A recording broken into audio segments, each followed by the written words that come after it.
तो चलिए बढ़ते हैं अपने अगले टॉपिक की ओर।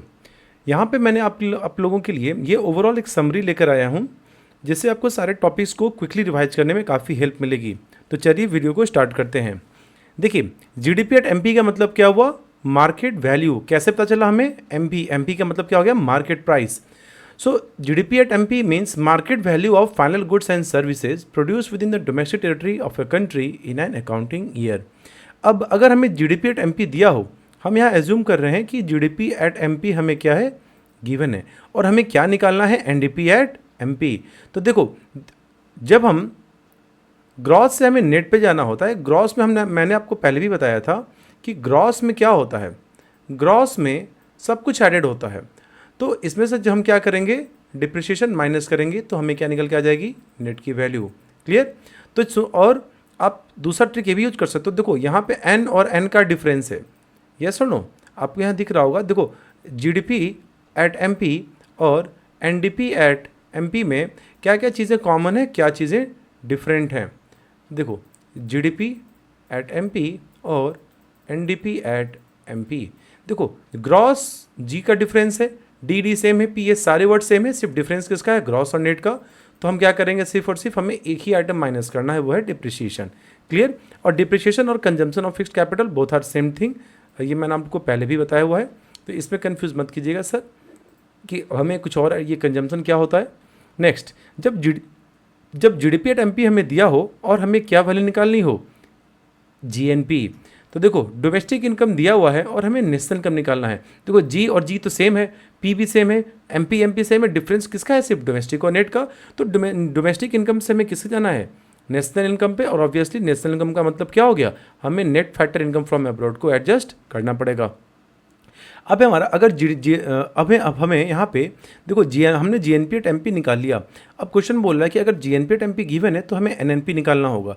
अगेन देखो, सिर्फ जी और एन का वर्ड का डिफरेंस है, बाकी सारे वर्ड सेम है। इसका मतलब सिर्फ एक ही आइटम एडजस्ट होगा, वो क्या है? डिप्रिसिएशन। क्लियर? देखो, अगर हमें अब जीडीपी एट एमपी गिवन हो और जीडीपी एट एफसी निकालना हो, तो यहाँ पे आपको जीडीपी सेम दिख रहा है, डिफरेंस किसका है? एमपी और एफसी का। तो हमें मार्केट प्राइस से किस पे जाना है? हमें फैक्टर कॉस्ट पे जाना है। कॉस्ट का मतलब जब मार्केट में सेल करने से पहले। तो अगेन द ट्रिक इज कि हम इनडायरेक्ट टैक्स को माइनस करके सब्सिडी को क्या कर देंगे? ऐड कर देंगे। क्लियर? नेक्स्ट, और इसका एक और होगा, मैं आपको एक और ट्रिक बता देता हूँ इसका। देखो, जीडीपी एट एमपी हमें दिया हुआ है, बेसिकली यहाँ पे हमें एमपी और एफसी का डिफरेंस दिया हुआ है। एमपी हमें गिवन है और हमें क्या निकालना है? Factor cost. तो फैक्टर कॉस्ट का मतलब क्या हो गया? कि indirect tax minus subsidy. Clear? तो जब हम नेट इनडायरेक्ट टैक्स को माइनस कर देते हैं तो भी हमारा क्या निकल कर आ जाता है? एफसी। ठीक है? इस चीज़ में कंफ्यूज मत रखना, ये मैंने आप लोग को पहले भी समझाया हुआ है। अगर इसी में से मैं ही कर रहा हूँ, इसे हम ऐसे भी लिख सकते हैं, GDP at MP minus net indirect tax. Clear? Next, GDP at FC की वैल्यू हमें गिवन है और हमें एनडीपी एट एफसी निकालना है। अगेन सारे वर्ड सेम है, डिफरेंस किसका है? बस जी और जी का सेम डिफरेंस है। तो हम क्या करेंगे? सिर्फ डिप्रिसिएशन को एडजस्ट करेंगे। नेक्स्ट, जीएनपी एट एफसी हमें क्या गिवन है? GDP at FC. देखो, जीडीपी एट एफसी गिवन है और हम क्या निकाल रहे हैं? GNP at FC. तो यहाँ पे क्या करना होगा? देखो, डिफरेंस किसका? बस ये देखो कौन सा वर्ड डिफरेंट है, सारे वर्ड सेम है, बस डिफरेंस किसका है? डी और एन का। तो डोमेस्टिक इनकम से नेशनल इनकम पे जाना है। और नेशनल इनकम का मतलब होता है कि भाई भारत के जो लोग हैं, चाहे भारत के कहीं भी रह रहे हो, विद इन डोमेस्टिक टेरिटरी और आउटसाइड, तो हम क्या करेंगे? एनएफआईए को ऐड करेंगे। नेक्स्ट, हमें जीएनपी एट एफसी दिया हुआ हो और हमें क्या पूछ रहा हो? NNP at FC. अब यहाँ पर डिफरेंस बस अगेन सेम वर्ड का है, जी और एन का, तो हमें डिप्रिसिएशन को एडजस्ट करेंगे। So I hope students this entire topic is clear to you, and again if you have any doubts mention in the comments. I will try to reply you and get your doubts cleared. Now moving on to the next topic. What is nominal GDP? देखो, nominal GDP और real GDP ये भी important concept है, इससे भी कई बार questions exam में पूछे जाते हैं, तो इसको बिल्कुल ध्यान से समझना। देखो, नॉमिनल जीडीपी का मतलब होता है जब भी हम जीडीपी को मेजर करते हैं करंट प्राइसेस पे। करंट प्राइसेस मतलब कि उस समय जिस पर्टिकुलर की बात कर रहे हैं उस समय मार्केट प्राइस गुड्स की क्या है। ठीक है? So it is the market value of the final goods and services produce within the domestic territory of a country during an accounting year as estimated using the current year prices. Current year prices का मतलब होता है MP. देखो, आप अभी तक पढ़ रहे थे कि हम नेशनल इनकम का मतलब होता है कि इकोनॉमी में गुड्स एंड सर्विसेज प्रोड्यूस किए जा रहे हैं। तो मुझे एक बात बताओ, इकोनॉमी में गुड्स एंड सर्विसेज प्रोड्यूस किए क्यों जा रहे हैं? ताकि उन्हें सेल किया जा सके। जब सेल करेंगे तो उसका एक सेलिंग प्राइस होगा, या आप उसको मार्केट प्राइस बोलो, हाँ या ना।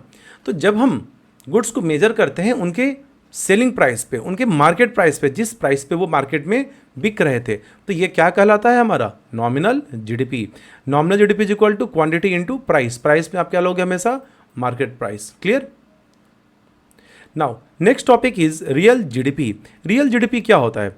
देखिए, रियल जीडीपी रेफर करता है जीडीपी एट कांस्टेंट प्राइसेस को। कांस्टेंट प्राइस किसे कहते हैं? कांस्टेंट प्राइस का मतलब होता है कि हम यहाँ पे अलग अलग ईयर के अलग अलग प्राइस नहीं लेंगे। मान के चलो हम 2011 का डेटा ले रहे हैं, तो 2011 में 2012 में अगर हम मल्टीपल ईयर्स का डेटा हम जीडीपी को कैलकुलेट करना चाह रहे हैं, तो जब हम रियल जीडीपी के मेथड से इस क्वेश्चन को सॉल्व करेंगे, तो हम यहाँ पे हर साल के अलग अलग मार्केट प्राइस को नहीं लेंगे, बल्कि एक बेस ईयर के प्राइस को फिक्स कर लिया जाएगा। मतलब मान के चलो अगर 2011 में गुड्स की प्राइसेस 5 रुपये ही थे, तो 2012-13 हर साल में हम क्या करेंगे? 5 रुपया रखेंगे। इसे कहते हैं कांस्टेंट, मतलब प्राइस कांस्टेंट है, यहाँ हर साल प्राइस को चेंज नहीं किया जाता है। फिर आप सोचोगे सर ऐसा क्यों हो रहा है? ऐसा क्यों है कि हमें इस तरीके से क्वेश्चंस को सॉल्व करना होगा? तो आइए इसको मैं समझाता हूँ। देखो यहाँ पे एक एग्जाम्पल दिया हुआ है, यहाँ पे आप देख सकते हो गुड्स की प्राइसेस हैं वो हर साल क्या हो रहे हैं? चेंज हो रहे हैं। तो ऑब्वियसली आप समझ गए होंगे यहाँ पे नॉमिनल जीडीपी की बात की जा रही है। अब यहाँ पे देखिए 2011-12 में ये 3 चीज़ों का प्रोडक्शन हुआ और उनकी क्वांटिटी यहाँ गिवन है। तो मान के चलो कि अगर हम किसी साल का डेटा का 2 साल के अलग अलग ईयर के डेटा को जब हम कंपेयर कर रहे हैं, और हमें यहाँ देखना है कि हमारे जीडीपी में क्या प्रोग्रेस हुआ है, हमारी इकोनॉमी ग्रो की है नहीं की है, तो यहाँ पे हमने एक मेथड में हमने क्या लिया? हमने प्राइसेस को क्या रखा? डिफरेंट रखा। मतलब जिस साल जिस गुड्स की प्राइसेस थी और आउटपुट को हमने क्या रखा? सेम रखा। तो आप यहाँ देखोगे कि 2011-12 में 5,000 था और यहाँ पे कितना हो गया? 30,000। तो आप यहाँ देखोगे कि यहाँ पे आउटपुट तो सेम है बट प्राइसेस डिफरेंट है। तो प्राइसेस के डिफरेंट होने की वजह से हमारा जीडीपी क्या हो गया? 2019-20 में जीडीपी की वैल्यू हमारी क्या थी? ज़्यादा आ गई। बट क्या यहाँ पे इकोनॉमी यहाँ पे ग्रो की है? क्या यहाँ पे हम कह सकते हैं इकोनॉमी का ग्रोथ हुआ है? आप तो बोलोगे सर जीडीपी तो बढ़ी है तो ग्रोथ तो हुआ है, but again the question is क्या एक्चुअल में ग्रोथ हुआ है? नहीं, क्योंकि आउटपुट तो हमारा क्या है? प्रोडक्शन तो सेम ही है। नए जॉब्स नहीं मिले लोगों को, जो लोग काम कर रहे थे उतनी ही प्रोडक्शन कैपेसिटी से कंपनियां काम कर रही हैं। तो यहाँ एक्चुअल ग्रोथ हुआ है? नहीं ग्रोथ हुआ है। But on the other hand आप यहाँ पे देखोगे हमने प्राइस को क्या किया? कांस्टेंट कर दिया और हमने आउटपुट को चेंज किया। अब यहाँ पे जीडीपी ज़्यादा आ रही है बट यहाँ पे प्राइसेस को हमने क्या किया हुआ है? सेम रखा हुआ है, इसे कांस्टेंट रखा हुआ है। तो ये क्या कहलाता है? Real GDP. अब यहाँ पे जब जीडीपी इंक्रीज हुआ तो जीडीपी इंक्रीज क्यों किया है? क्योंकि इंक्रीज हुआ है प्रोडक्शन में, प्रोडक्शन कैपेसिटी में। आउटपुट क्या हुआ? हमारा बढ़ा है। आउटपुट बढ़ा होगा तो क्या होगा भाई? जॉब्स मिले होंगे लोगों को, यस और नो? कम गवर्नमेंट को टैक्स मिले होंगे, यस और नो? लोगों की इनकम बढ़ी होगी। तो ये होता है रियल जीडीपी। और इसीलिए most of the time GDP के कैलकुलेशन में the most preferred method is real GDP. Maximum countries use real GDP to calculate the GDP growth. ठीक है, तो इस बात को याद रखिएगा कि रियल और नॉमिनल में से कंट्रीज किससे प्रेफर करती हैं? रियल जीडीपी को। I hope this topic is clear to you.